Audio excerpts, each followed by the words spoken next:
untuk penyembahan itu jangan ada yang memutuskan dan menjauhkan kita. Bukannya tanganku yang kurang panjang sehingga tidak menolong kamu, tapi yang menjauhkan untuk tidak diberkati Tuhan adalah dosa-dosa. Itu menjauhkan. Dan kalau sudah terus nanti jauh gak bisa lagi kembali karena sudah dihukum di api neraka. Tapi semua kita adalah bukan untuk dihukum. Semua kita adalah untuk diberkati Tuhan. Jadi penyembahan kita, saudaraku, sekarang harus semakin memperhatikan langkah kita itu, tindakan kita itu, pikiran kita itu. Perhatikan sampai segala pekerjaan kita. Jangan ada lagi di dalam dosa.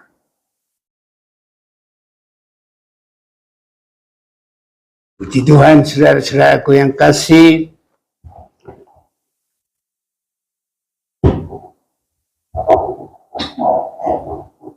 Kita bersyukur Tuhan beri kesempatan bagi kita beribadah.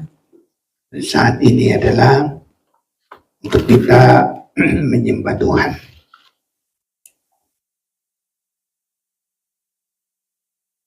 Saudara-saudaraku yang kekasih, apapun tindakan kita di dalam Tuhan untuk menyenangkan Tuhan, bila kita memperhatikan firman-Nya, maka segala sesuatu sudah ditulis dalam Alkitab, sehingga kita yang merindukan untuk berkenan kepada Tuhan, untuk diberkati oleh Tuhan, untuk kita boleh siap, tidak ditolak untuk masuk Yerusalem baru, semua telah ada di dalam Alkitab. Itu sebabnya kitalah yang harus benar-benar suka akan firman Tuhan. Kitalah yang benar-benar berusaha untuk membaca, memperhatikan, mendengarkan firman Tuhan. Amos pasal yang ketiga saya mau ajak kita baca. Amos pasal yang ketiga ayat 7. Sungguh Tuhan Allah tidak berbuat sesuatu tanpa menyatakan keputusannya kepada para hamba-hambanya, para nabi. Kalau kita lanjut, singa telah mengaum, siapakah yang tidak takut? Tuhan Allah telah berfirman, siapakah yang tidak bernubuat? Jadi kita perhatikan, sungguh Tuhan Allah tidak berbuat sesuatu tanpa menyatakan keputusannya kepada hamba-hambanya para nabi. Jadi kita adalah orang yang berbahagia kalau suka firman, mendengar, memperhatikan, sampai melakukan. Kita adalah sangat berbahagia karena kita tahu bagaimana berkenan boleh masuk Yerusalem baru, hidup kekal. Bagaimana orang nanti yang akan dihukum, kita tahu semuanya. Di sekolah, saudara-saudaraku, orang-orang yang mau ujian selalu mencari kira-kira jawaban apa, bocoran-bocoran untuk itu apa, ya. Jadi kita tidak seperti itu, saudaraku. Tapi Tuhan gamblang memberitahu, asal kita mau mendengar, asal kita tahu, asal kita mau, saudaraku, rindu untuk firman itu. Masa akhir Tuhan memberikan firman-Nya dengan limpah. Sama dengan masa Yusuf, di dalam menghadapi masa kelaparan, Tuhan memberikan terlebih dahulu kelimpahan yang luar biasa. Bila mereka mengerti menggunakan masa kelimpahan, maka nanti dalam masa kelaparan mereka bisa bertahan, bisa melewati. Seperti begitulah kita bisa melewati seluruh kesulitan di akhir zaman. Seluruh apapun kejadian sampai melewati kuasa penghalang yang sangat besar, itulah antikris. Jadi saudara-saudaraku, biar kita semakin menggunakan kesempatan, ya, tidak membiarkan lewat begitu saja untuk menerima firman-Nya, memperhatikan, dan untuk sungguh-sungguh mengerti sampai kita jadi pelaku. Sungguh Tuhan Allah tidak berbuat sesuatu tanpa menyatakan keputusannya kepada para hamba-hambanya, para nabi. Singa telah mengaum, siapakah yang tidak takut? Tuhan Allah telah berfirman, siapakah yang tidak bernubuat? Jadi Tuhan memberikan firman-Nya dulu, supaya kalau seperti Yusuf mengerti mimpi, itu artinya pembukaan rahasia firman, maka dia bersama dengan orang yang mempersiapkan diri tidak mengalami kesulitan. Yang saat itu kesulitan adalah kelaparan. Jadi di akhir zaman ini kesulitan semuanya, dari ekonomi, dari tingkah laku manusia, krisis moral, ya, sampai dengan perang-perang yang luar biasa, dan yang nanti terakhir adalah antikris. Jadi antikris itu dalam Wahyu 13 disebut singa, ya, disebut singa. Itu sebabnya sungguh Tuhan Allah tidak berbuat sesuatu tanpa menyatakan keputusannya kepada hamba-hambanya para nabi. Singa telah mengaum. Jadi antikris sudah gak jauh, saudaraku. Ya, itu yang dimaksud dengan bisa kedengaran suaranya. Jadi saat ini kita mendekati masa-masa antikris. Jadi itu sangat menakutkan. Tapi kalau Tuhan sudah persiapkan kita dalam kerohanian yang sesuai kehendaknya, maka semua orang yang ada dalam penguasaan firman Tuhan dan Roh Kudus tidak bisa diganggu gugat oleh antikris, apapun kekuatannya. Sebab kekuatan antikris terbatas, tapi kekuatan Tuhan tidak terbatas, dan itulah yang melindungi kita.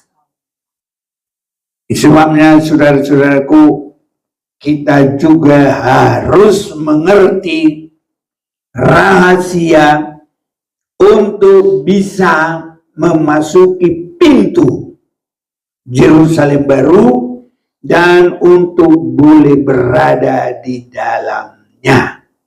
masuk ke dalam dan kekal selamanya bersama Tuhan. Apa yang dilakukan, dan kalau kita sudah menang nanti, apa yang kita lakukan di Yerusalem baru? Saudara-saudaraku, di dalam Wahyu pasal 21 sering kita sudah lihat, ya, 22 ya, Wahyu 22 ayat 3, maka tidak akan ada lagi laknat. Tata Allah dan tata anak domba akan ada di dalamnya, dan hamba-hambanya akan beribadah kepadanya. Apakah ibadah kita nanti di Yerusalem baru? Karena Wahyu 21, Wahyu 22 ini bukan surga, ini Yerusalem baru. Kita harus hati-hati karena sudah disebutkan dalam ayat awal, ayat 21, pasal 21, ayat 1, ya, Wahyu 21 ayat 1, lalu aku melihat langit yang baru dan bumi yang baru, sebab langit yang pertama dan bumi yang pertama telah berlalu, dan laut pun tidak ada lagi. Dan aku melihat kota yang kudus, Yerusalem baru, turun dari surga, dari Allah, yang berhias bagaikan pengantin perempuan yang berdandan untuk suaminya. Lalu aku mendengar suara yang nyaring dari tahta itu berkata, lihatlah, kemah Allah ada di tengah-tengah manusia, dan ia akan diam bersama-sama dengan mereka. Mereka akan menjadi umatnya, dan ia akan menjadi Allah mereka. Jadi Allah di tengah-tengah manusia, dan kelompok Allah dan manusia ini adalah di Yerusalem baru. Jadi bukan di surga, saudaraku, karena surga udah ditinggal. Ya, itu saudara-saudaraku. Ini kita bukan bikin ajaran baru, hanya mungkin kita baru baca belakangan hari. Jadi kalau dulu udah langsung pemikiran manusia surga, surga, surga. Padahal semua ada waktunya, semua ada batasnya, dan kitanya yang harus mengikuti dengan sungguh-sungguh. Jadi Yerusalem baru nanti kita akan terus beribadah di dalamnya. Apakah ibadah kita nanti di Yerusalem baru? Saudara-saudaraku, di situ kita tidak akan, Tuhan tolong sembuhkan saya, sudah tidak ada penyakit. Tuhan cukupkan makanan kami. Enggak pakai makan-makan begitu lagi di sana. Tidak ada. Jadi mau beli beras 5 liter, tidak ada lagi. Kita minum kopi, enggak minum kopi lagi di sana. Tidak ada lagi, saudara-saudara, ya. Jadi apa yang kita kerjakan nanti di sana adalah ibadah yang dikehendaki Tuhan. Ada disebut dikehendaki Tuhan. Mari kita baca itu. Yohanes pasal yang keempat. Sudah sering kita dengar, tapi kita akan perhatikan. Mulai 23, tetapi saatnya akan datang dan sudah tiba sekarang bahwa penyembah-penyembah benar akan menyembah Bapa dalam roh dan kebenaran, sebab Bapa mengkehendaki penyembah-penyembah demikian. Jadi yang dikehendaki Tuhan itu nanti di sana adalah penyembahan. Allah itu roh, ini ada 4. Dan barang siapa menyembah dia, harus menyembahnya dalam roh dan kebenaran. Itu sebabnya dalam 2 penyembahan ini harus kita pelajari sampai mengerti sungguh, dan kita laksanakan sampai sungguh-sungguh menyembah Tuhan dalam roh dan kebenaran.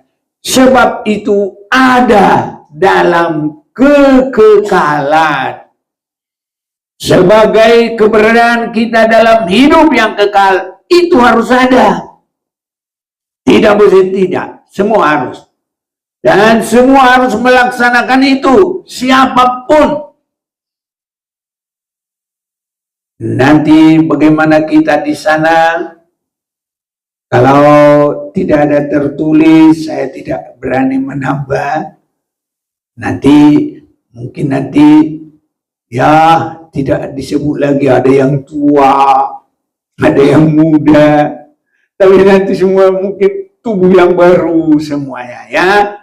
Nah, ini walaupun belum tertulis dan tidak tertulis, tapi ini pemandangan saya untuk kita bisa kira-kira pandangan nanti di sana.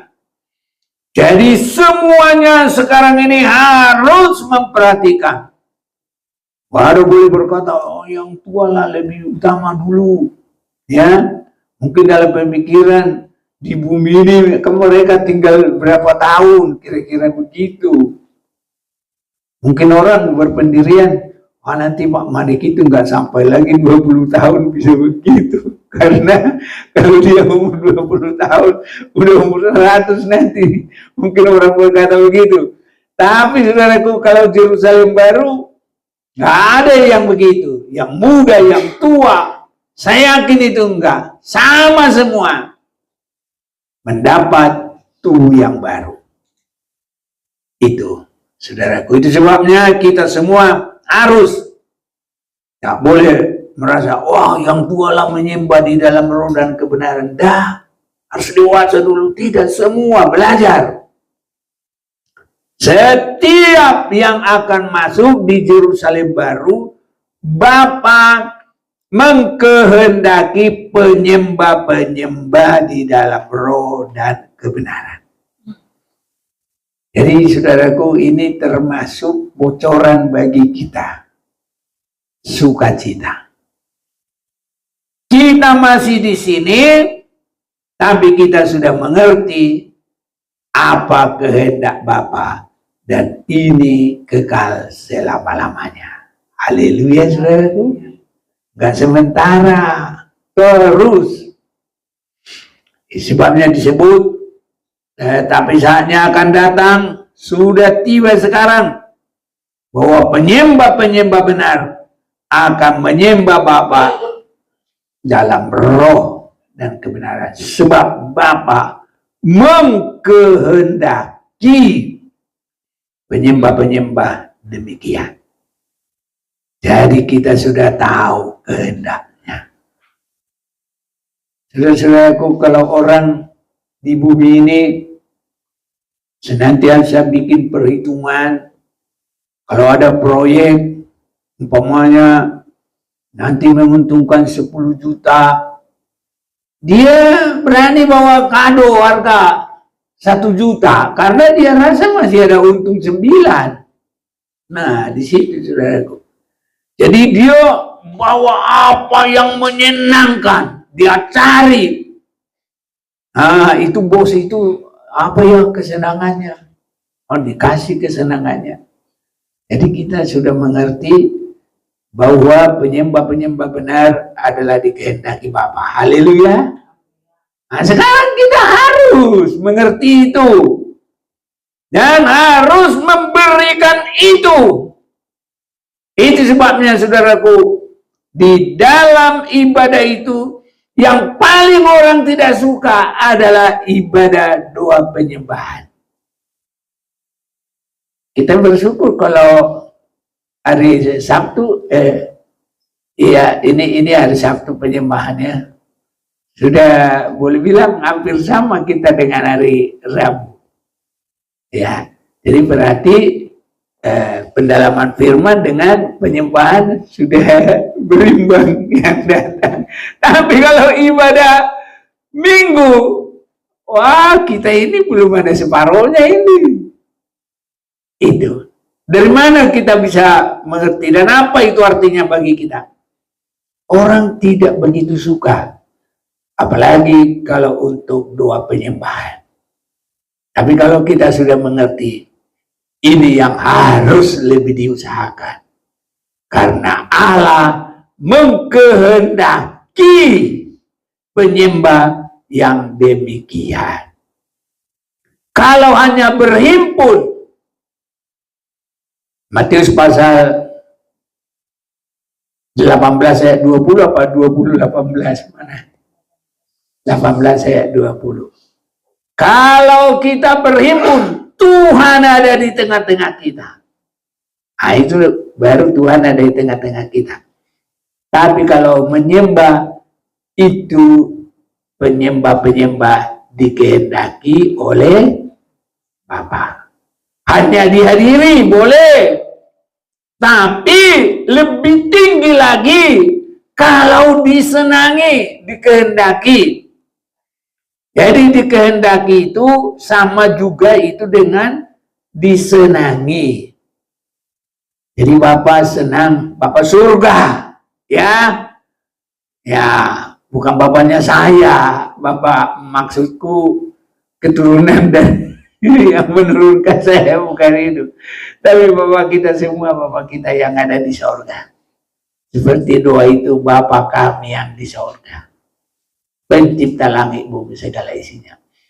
Itu senang dengan orang yang berdoa menyembah Dia. Karena doa itu banyak tingkatannya. Doa yang paling banyak permohonan. Karena orang yang memohon itu dia ada kebutuhan, nggak pun mengasihi Tuhan, tapi karena dia, aduh aku sakit, Tuhan sembuhkan, bisa. Nah, nih, umpamanya, semoga saya dapat kerjaan, Tuhan buka jalan, tolong. Tapi kalau ibadah kan belum tentu setia dia, belum tentu sungguh-sungguh mengasihi Tuhan. Jadi kalau penyembah di dalam roh dan kebenaran, itu benar-benar sudah diawali dengan disucikan oleh darah Yesus. Artinya, Tuhan, saya mau serahkan hidupku, sucikan saya dengan darah-Mu, kuduskan saya mau hidup dalam kebenaran-Mu. Ini saudaraku, supaya nanti penyembahan kita di dalam roh dan kebenaran. Dan kebenaran itu kalau lebih meluas lagi, ya Yohanes 17 ayat 17, kuduskanlah mereka firman dalam kebenaran, firman-Mu adalah kebenaran.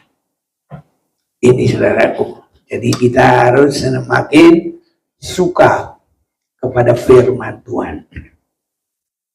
Jadi di dalam roh,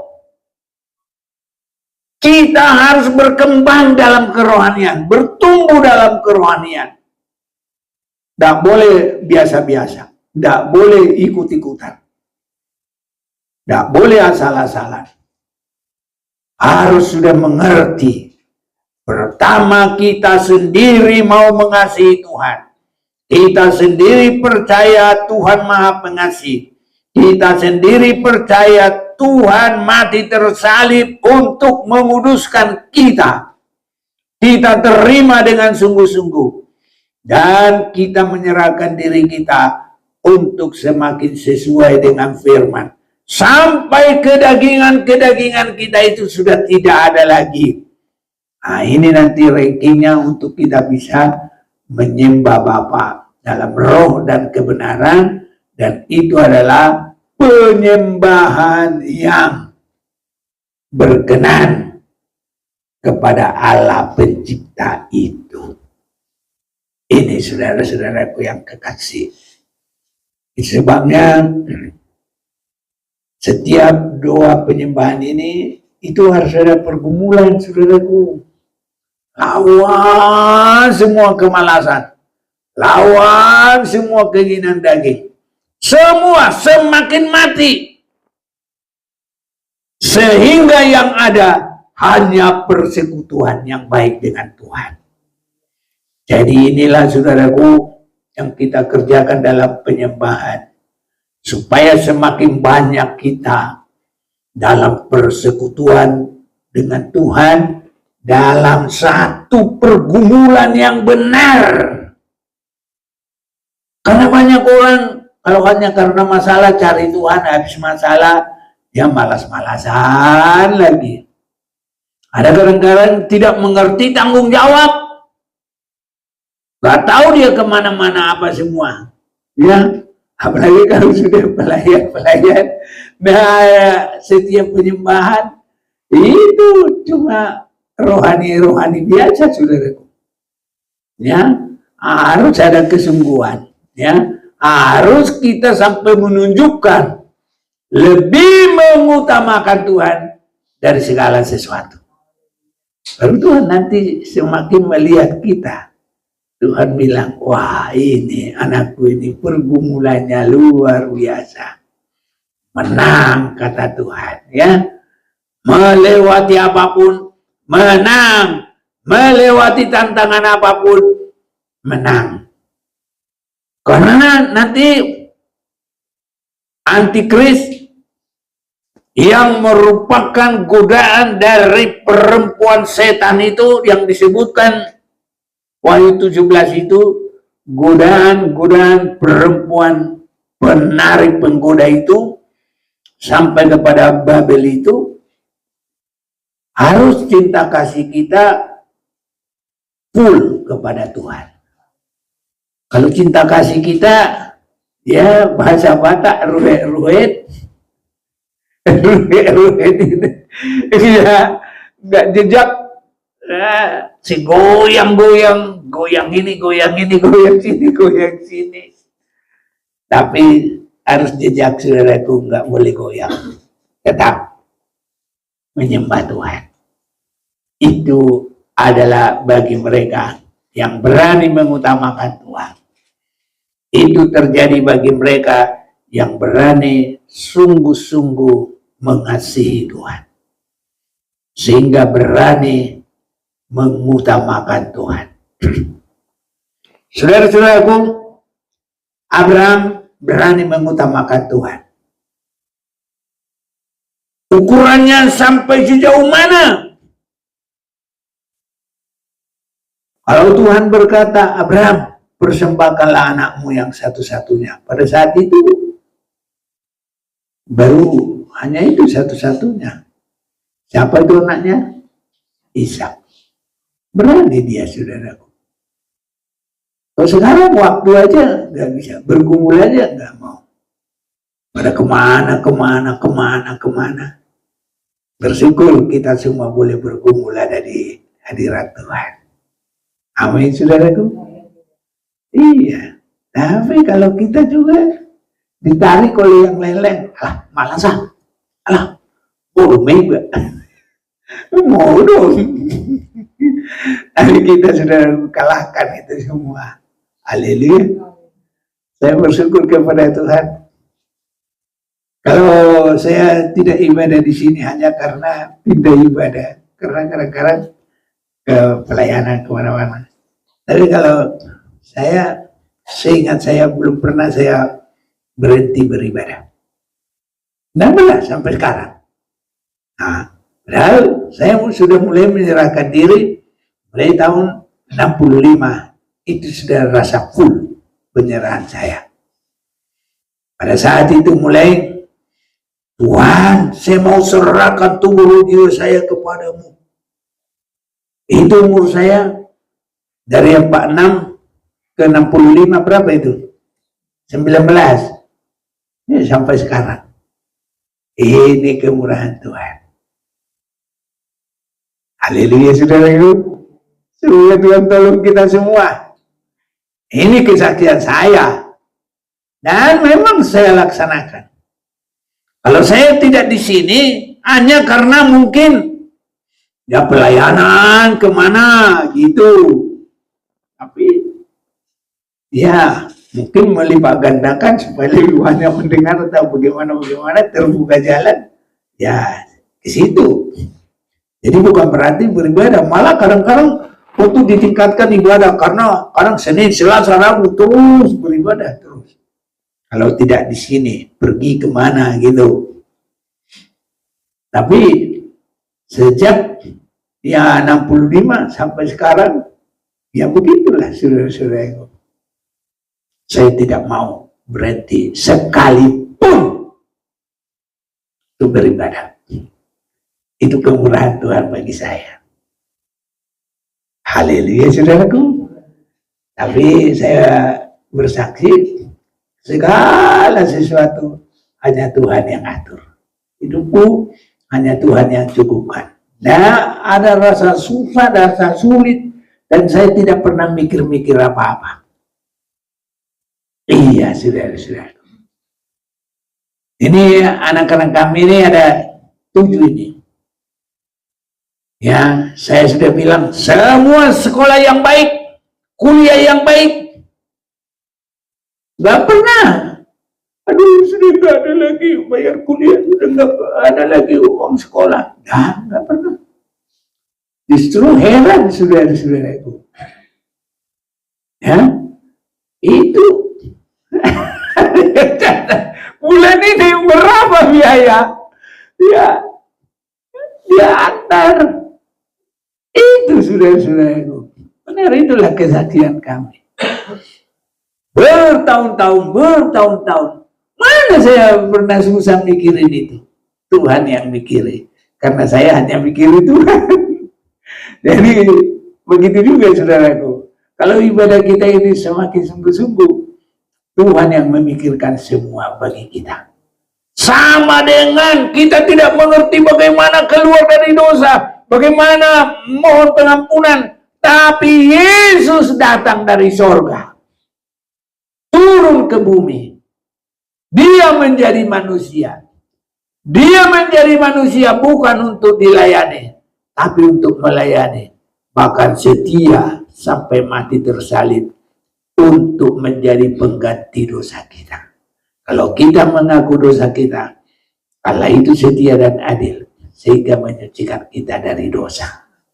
Ini kemurahan Tuhan, bukan gampang-gampang saudaraku.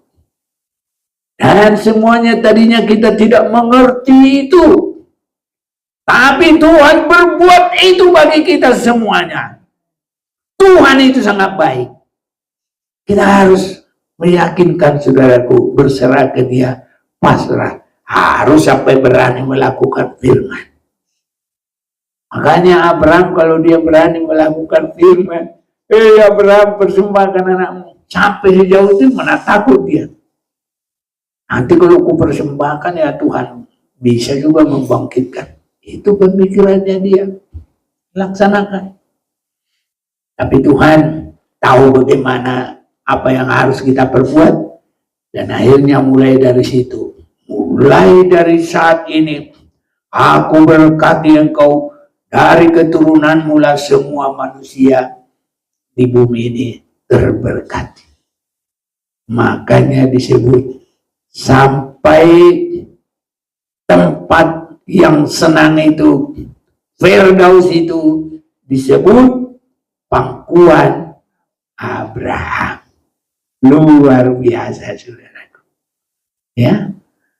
Lazarus yang hidup diberkati Tuhan disebut dia ada di pangkuan Abraham. Itu artinya di lingkungan. Bukan benar-benar harus di pangku begitu saudaraku. Kita ini semua ada di pangkuan negara Republik Indonesia. Betul beda? Iya, mana kakinya untuk pangku kita kan nggak ada. Begitu saudaraku. Jadi di kawasan itu ya. di dalam pemberkatan, area pemberkatan itu. Sebabnya saudaraku, menyembah di dalam roh dan kebenaran dikehendaki oleh Bapa. Jadi awalnya masuk dalam penyucian darah Yesus, dan justru yang kita perhatikan untuk penyembahan itu, jangan ada yang memutuskan dan menjauhkan kita.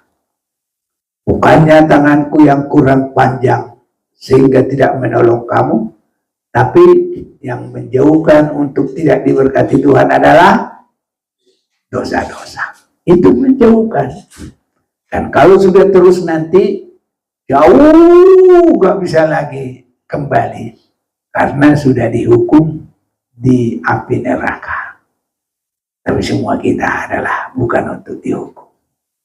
Semua kita adalah untuk diberkati Tuhan.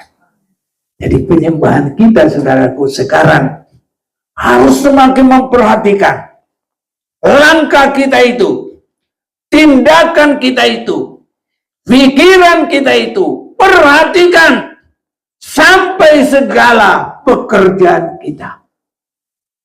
Jangan ada lagi di dalam dosa, tapi semua ada di dalam kebenaran. Karena kita mau menyembah Tuhan dalam roh dan kebenaran. Amin, saudaraku. Haleluya. Mari kita semua memperhatikan semua langkah kita, pikiran kita, semua hidup kita, perbicaraan kita, semua harus jadi berkat. Jangan ada yang berbau dosa, karena itu adalah yang menceraikan kita dari kasih Allah. Apalagi untuk Yerusalem baru, pertama itu harus masuk dalam kekudusan. Karena Wahyu 21 dan 22 ada sampai 3 kali di situ, segala bentuk dosa tidak boleh ada di Yerusalem baru. Jadi dalam penyembahan kita harus dalam kebenaran, tidak ada dosa sedikit, biar kita menyembah. Wahyu 21 ayat 8. Tetapi orang-orang penakut, orang-orang yang tidak percaya, orang-orang keji, orang-orang pembunuh, orang-orang sundal, tukang-tukang sihir, penyembah-penyembah berhala, dan semua pendusta, mereka akan mendapat bagian mereka di dalam lautan yang menyala-nyala oleh api dan belerang. Itulah kematian yang kedua. Jadi tidak boleh masuk di Yerusalem baru. Ayat 27 pasal 21 tadi. Tetapi tidak akan masuk ke dalamnya. Ini dalamnya mana? Yerusalem baru. Sesuatu yang najis atau orang yang melakukan kekejian atau dusta. Jadi jangan ada dusta di antara kita.